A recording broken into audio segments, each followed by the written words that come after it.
आज की हमारी चर्चा ग्राफिक डिजाइन के बारे में है। एक ऐसी दुनिया जो मतलब पहले तो सिर्फ प्रोफेशनल्स के लिए मानी जाती थी, लेकिन अब कैनवा जैसे डिजिटल टूल्स की वजह से ऐसा लगता है कि हम सब डिजाइनर बन सकते हैं। बिल्कुल, और यही बात इसे दिलचस्प और थोड़ी खतरनाक भी बना देती है। खतरनाक? हाँ, क्योंकि टूल होना और उसे सही तरीके से इस्तेमाल करना, ये दो अलग अलग बातें हैं।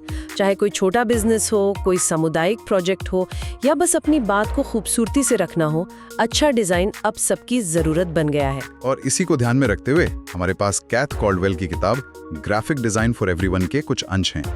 इसका सबटाइटल भी मुझे बहुत पसंद आया, बिल्डिंग ब्लॉक्स को समझें ताकि आप इसे खुद कर सकें। तो आज का मिशन सिर्फ थ्योरी समझना नहीं है, हम एक काल्पनिक प्रोजेक्ट लेंगे।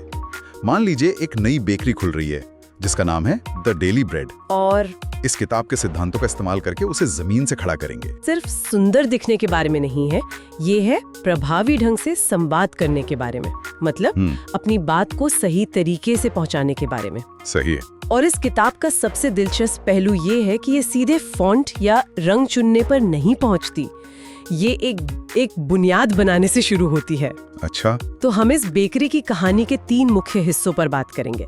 पहला, डिजाइन शुरू करने से पहले की रणनीति। दूसरा, डिजाइन के मूल तत्व, मतलब बिल्डिंग ब्लॉक्स।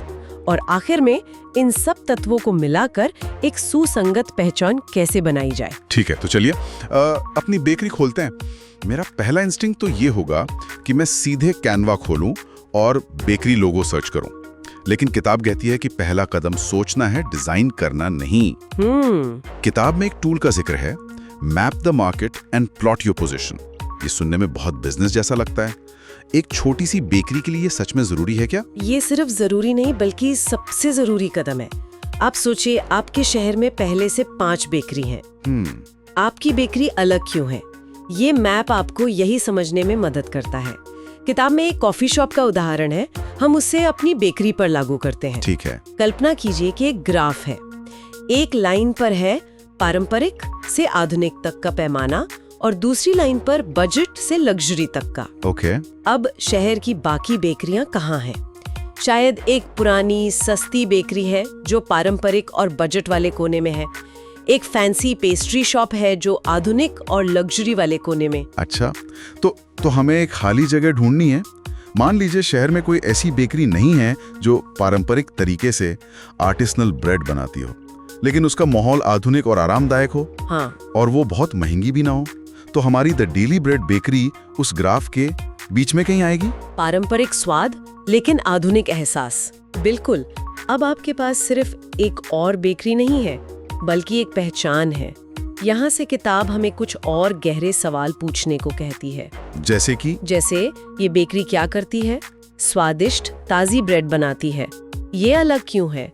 ये पारंपरिक तकनीकों को आधुनिक माहौल में पेश करती है। हम किन लोगों के लिए ये बना रहे हैं? शायद युवा परिवार और पेशेवर लोग जो क्वालिटी की कदर करते हैं। एग्जैक्टली। इन सवालों के जवाब ही आपकी ब्रांड रणनीति है। और किताब ब्रांड को 3 हिस्सों में बांटती है, वर्बल, विजुअल और इमोशनल। मतलब हम क्या कहते हैं, कैसे दिखते हैं और लोगों को कैसा महसूस कराते हैं। हाँ, तो अपनी बेकरी के लिए हमने तय किया कि हम लोगों को फ्रेंडली मतलब दोस्ताना, स्किलफुल यानी कुशल, और नैसर्गिक प्राकृतिक वैसा महसूस कराना चाहते हैं। ये 3 शब्द अब हमारे गाइड बन जाएंगे। यही सबसे महत्वपूर्ण हिस्सा है, खास तौर पर वो भावनात्मक जुड़ाव। जब आप फेडेक्स का लोगो देखते हैं तो आपको सिर्फ बैंगनी और नारंगी रंग नहीं दिखते। नहीं, आपको गति और सटीकता का एहसास होता है। आइकिया का लोगो देखकर सरलता और किफायती होने का एहसास होता है। ये एहसास अचानक नहीं आते। सोचे समझे होते हैं। हाँ, ये एक सोची समझी रणनीति का नतीजा है। हमारी द डेली ब्रेड बेकरी को देखकर लोगों को गर्मजोशी और भरोसे का एहसास होना चाहिए। ठीक है, रणनीति तैयार है। हमारी बेकरी फ्रेंडली, स्किलफुल और नैसर्गिक है। अब आते हैं मजेदार हिस्से पर, बिल्डिंग ब्लॉक्स। सबसे पहले टाइप यानी फॉन्ट्स। मैं मानता हूं कि मैं बस वही फॉन्ट चुन लेता हूं जो अच्छा दिखता है, लेकिन किताब में एक पेज है, मैच फॉन्ट्स टू मूड। एक ही शब्द अनाउंसमेंट अलग अलग फॉन्ट्स में लिखा है और हर बार उसका मतलब ही बदल जाता है। ये तो कमाल है। क्योंकि हर फॉन्ट की अपनी एक आवाज होती है, अपनी एक पर्सनालिटी। यहाँ दो मुख्य परिवारों को समझना जरूरी है, सेरिफ और सैंस सेरिफ। सेरिफ और सैंस सेरिफ। सेरिफ फॉन्ट्स में अक्षरों के सिरों पर जो छोटी छोटी सजावटी लकीरें होती हैं, वो सिर्फ स्टाइल के लिए नहीं है, वो हमारी आंखों को एक लाइन में पढ़ने में मदद करती हैं। अच्छा। हाँ, इसीलिए हजारों सालों से किताबों और अखबारों में इनका इस्तेमाल होता आया है। वो एक तरह से कहती हैं, ठहरिए, यहाँ पढ़ने के लिए कुछ जरूरी है। इसीलिए आज भी कोई बड़ी लॉ फर्म या यूनिवर्सिटी अपने लोगों में सेरिफ इस्तेमाल करती है। ये भरोसे और विरासत का एहसास देता है। और सैंस सेरिफ, जिसका मतलब है बिना सेरिफ के, उसमें ये लकीरें नहीं होती, जैसे एरियल या हेलवेटिका। ये ज्यादा आधुनिक, साफ सुथरे और सीधे लगते हैं। बिल्कुल। तो हमारी डेली ब्रेड बेकरी के लिए क्या सही रहेगा? हम पारंपरिक रेसिपी इस्तेमाल कर रहे हैं, तो क्या सिर्फ चुने? लेकिन हमारा माहौल तो आधुनिक है। मैं तो कंफ्यूज हो गया। ये एक बहुत अच्छा सवाल है और यहीं पर डिजाइनर की कला आती है। शायद हम दोनों का एक मिश्रण इस्तेमाल कर सकते हैं। ओह। तो हम द डेली ब्रेड के लोगो के लिए एक ऐसा सेरिफ फॉन्ट चुन सकते हैं जो थोड़ा हाथ से लिखा हुआ सा लगे, मतलब फ्रेंडली और स्किलफुल। और मेन्यू या वेबसाइट पर बाकी जानकारी के लिए एक साफ सुथरा सैंस सेरिफ फॉन्ट जो आधुनिक और पढ़ने में आसान हो। ये तो बहुत अच्छा आइडिया है, एक हेडिंग के लिए और एक बॉडी टेक्स्ट के लिए। तो ठीक है, हमने अपनी बेकरी के लिए एक खूबसूरत फॉन्ट चुन लिया है, लेकिन वो अभी भी ब्लैक एंड व्हाइट है। उसमें जान डालने के लिए हमें रंगों की जरूरत पड़ेगी, और रंग चुनना सिर्फ मेरा पसंदीदा रंग नीला है कहने से कहीं ज्यादा गहरा है ना? बहुत ज्यादा गहरा। रंग भावनाएं जगाते हैं। लाल रंग ऊर्जा और जुनून जगाता है, इसीलिए फास्ट फूड ब्रांड्स उसे इस्तेमाल करते हैं। सही है। नीला रंग विश्वास और शांति का प्रतीक है, इसीलिए बैंक और टेक कंपनियां उसे पसंद करती हैं। अब हमारी बेकरी के 3 शब्दों को याद कीजिए। फ्रेंडली, स्किलफुल और नैसर्गिक। हाँ, तो नैसर्गिक शब्द सुनकर आपके दिमाग में कौन से रंग आते हैं? शायद मिट्टी जैसा भूरा, गेहूं जैसा सुनहरा पीला, या पत्तों जैसा हरा। बिल्कुल। तो ये हमारी बेकरी का मुख्य कलर पैलेट बन सकता है।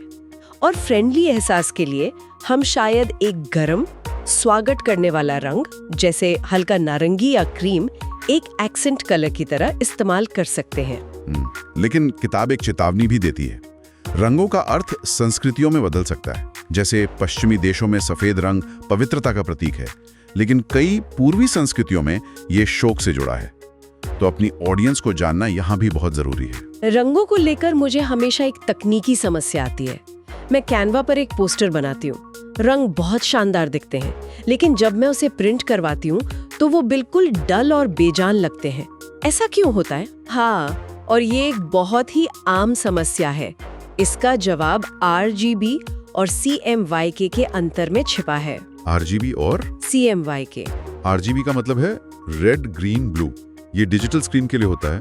आपके फोन, मॉनिटर, टीवी, ये रंग रोशनी से बनते हैं, इसीलिए ये इतने चमकदार होते हैं। अच्छा। वहीं CMYK का मतलब है सायान, मजेंटा, येलो, ब्लैक। ये प्रिंटिंग के लिए होता है। ये रंग स्याही से बनते हैं जो रोशनी को सोखते हैं। तो अगर आपने अपनी बेकरी का मेनू RGB मोड में डिजाइन किया और उसे प्रिंट के लिए भेज दिया, तो रंग वैसे नहीं दिखेंगे जैसे स्क्रीन पर दिख रहे थे? कभी नहीं। ये एक छोटी सी जानकारी है जो बहुत सारा पैसा और निराशा बचा सकती है। वाह, ये तो बहुत काम की जानकारी है। तो अब हमारे पास अपनी बेकरी के लिए फॉन्ट्स हैं, रंग हैं। अब बात करते हैं तीसरे बिल्डिंग ब्लॉक की, इमेज, यानी तस्वीरें। बीच में रखकर जूम करके फोटो ले लूं। और ये एक स्वाभाविक सोच है, लेकिन किताब हमें एक क्लासिक नियम याद दिलाती है जो तस्वीरों में जान डाल सकता है। Rule of thirds. Rule of thirds? हाँ, अपनी स्क्रीन को मन में एक टिक टैक टो बोर्ड की तरह 9 बराबर हिस्सों में बांटें। अब अपने क्रॉसा को बीच के डिब्बे में रखने के बजाय उन लाइनों पर या जहां लाइनें एक दूसरे को काटती हैं वहां रखें। अच्छा, तो मतलब फोटो के बीचों बीच कुछ नहीं रखना चाहिए। हाँ। ये तो मेरे अब तक के सारे इंस्टाग्राम ज्ञान के खिलाफ है। कैसे सच में फर्क पड़ता है? बहुत फर्क पड़ता है। जब आप मुख्य विषय को थोड़ा साइड में रखते हैं तो आपकी तस्वीर ज्यादा संतुलित, ज्यादा डायनामिक और पेशेवर दिखने लगती है। ये देखने वाले की आंखों को तस्वीर में घूमने के लिए एक रास्ता देती है। आप क्रोसॉन को एक तरफ रखकर दूसरी तरफ एक सुंदर कॉफी का कप या थोड़ी बिखरी हुई चॉकलेट चिप्स दिखा सकते हैं। इससे एक कहानी बनती है, सिर्फ एक ऑब्जेक्ट की तस्वीर नहीं रहती। वाह, ये तो एक आसान सी ट्रिक है जो तस्वीरों को तुरंत बेहतर बना सकती है। बिल्कुल। ठीक है, तो अब हमारे पास अपनी बेकरी के लिए रणनीति है, फॉन्ट्स हैं, रंग हैं और तस्वीरें खींचने का तरीका भी है। लेकिन ये सब अलग अलग चीजें हैं। एक ढेर सारी ईंटों, पेंट और खिड़कियों से अपने आप घर नहीं बन जाता। सही बात है। उन्हें सही तरीके से जमाना पड़ता है।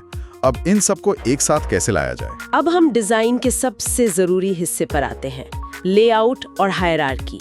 हायरार्की का मतलब है जानकारी को महत्व के क्रम में व्यवस्थित करना। ओके। यानी देखने वाले की नजर सबसे जरूरी चीज पर पहले जाए, फिर दूसरी पर और इसी तरह आगे।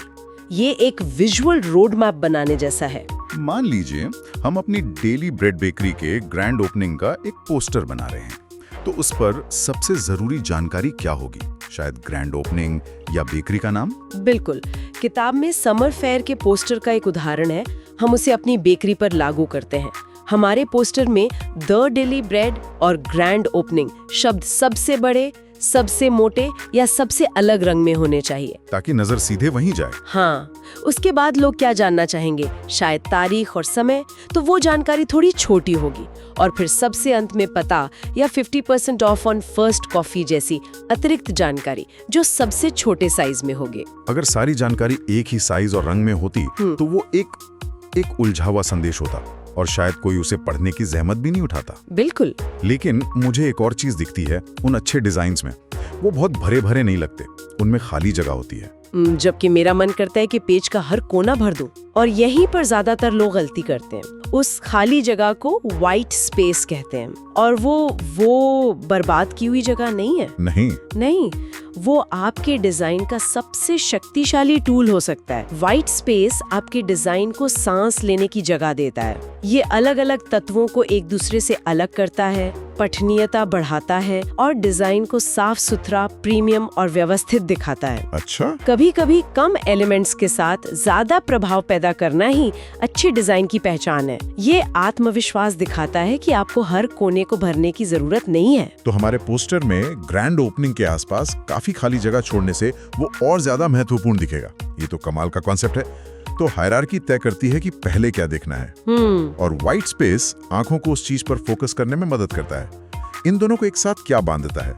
मतलब ऐसा क्या है जो सुनिश्चित करता है भी सब कुछ बिखरावा ना लगे? इन सभी चीजों को एक साथ बांधने वाला एक अदृश्य ढांचा होता है, जिसे ग्रिड कहते हैं। ग्रिड? हाँ, एक ग्रिड आपके पेज पर मार्जिन, कॉलम और ब्लॉक्स को व्यवस्थित करती है। ये सुनिश्चित करती है कि आपका लोगो, टेक्स्ट और तस्वीरें सब एक सीध में हो। ये एक अदृश्य गोंद की तरह है जो सब कुछ अपनी जगह पर रखती है, चाहे वो वेबसाइट हो या हमारी बेकरी का बिजनेस कार्ड। बिल्कुल। ग्रिड के बिना डिजाइन अराजक और शौकिया लग सकता है। तो आज की इस चर्चा से ये साफ है कि अच्छा ग्राफिक डिजाइन कोई जादू या कोई रहस्यमयी कला नहीं है, बल्कि एक सोची समझी प्रक्रिया है। इसका एक सिस्टम है, एक लॉजिक है। हमने अपनी डेली ब्रेड बेकरी को एक आइडिया से लेकर एक पूरे विजुअल ब्रांड तक का सफर तय किया। बिल्कुल। ये एक रणनीति से शुरू हुआ। हम क्या कहना चाहते थे और किसे कहना चाहते थे। मतलब हमारी बेकरी फ्रेंडली, स्किलफुल और नैसर्गिक है। हाँ। फिर हमने अपने बिल्डिंग ब्लॉक्स चुने, सही टाइप, रंग और इमेज जो हमारी रणनीति से मेल खाते थे।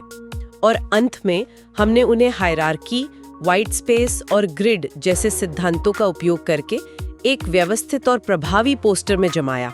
और इस किताब का सार यही है कि ये सिद्धांत किसी को भी अपनी बात को बेहतर और अधिक पेशेवर तरीके से रखने की ताकत देते हैं ना। ये जानकारी सिर्फ डिजाइनरों के लिए नहीं है, बल्कि हर उस व्यक्ति के लिए है जो आज की विजुअल दुनिया में संवाद करना चाहता है। सही कहा। और ये हमें एक बहुत ही दिलचस्प सवाल पर लाकर छोड़ता है, खासकर आज के दौर में। अंत में एक विचार छोड़ जाते हैं। इस किताब से और हमारी आज की चर्चा से ये तो पता चलता है कि डिजाइन के बुनियादी उसूल सीखे जा सकते हैं, और कैनवा जैसे टूल्स अब सबके लिए आसानी से उपलब्ध हैं। तो सोचने वाली बात ये है, जब कोई भी व्यक्ति बेसिक डिजाइन कर सकता है, तो एक पेशेवर डिजाइनर की भूमिका अब क्या है? क्या आप उनका काम सिर्फ तकनीकी कौशल से आगे बढ़कर गहरी रणनीतिक और वैचारिक सोच पर ज्यादा केंद्रित हो गया है?